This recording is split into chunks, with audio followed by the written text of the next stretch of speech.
इब्ने Jarir इस रिवायत को नकल करते हैं, हजूर ताजदार कायनात अलैहिस्सलाम ने इरशाद फरमाया कि जब बंदा मोमिन मौत के वक्त फरिश्तों को देखता है तो वो उसे कहते हैं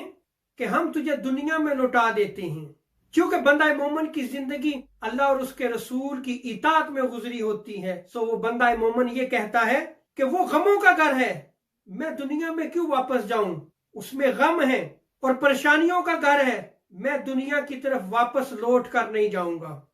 आगे आका अलैहिस्सलाम फरमाते हैं, फिर वो बंदा मोमिन फरिश्तों को कहता है मैं अपने रब से मुलाकात करना चाहता हूं, मैं अल्लाह के पास जाना चाहता हूं। लेकिन जो काफिर होता है,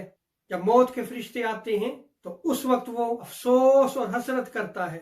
और अफसोस और हसरत करते हुए वो कहता है कि ए रब, मुझे दुनिया में वापस लौटा दे, मैं दुनिया में जाकर फिर नेक अमल करूं जो कि मैं नहीं कर सका। तो इस हदीस मुबारक में गौर करें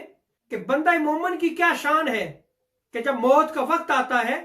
तो फरिश्ते उससे कहते हैं कि हम तुझे दुनिया की तरफ वापस लौटा देते हैं, तो वो कहता है नहीं, मैं दुनिया में नहीं जाना चाहता, ये गमों का घर है, परेशानियों का घर है, बल्कि मैं अपने रब से मुलाकात को पसंद करता हूं, मैं अपने रब के पास जाना चाहता हूं।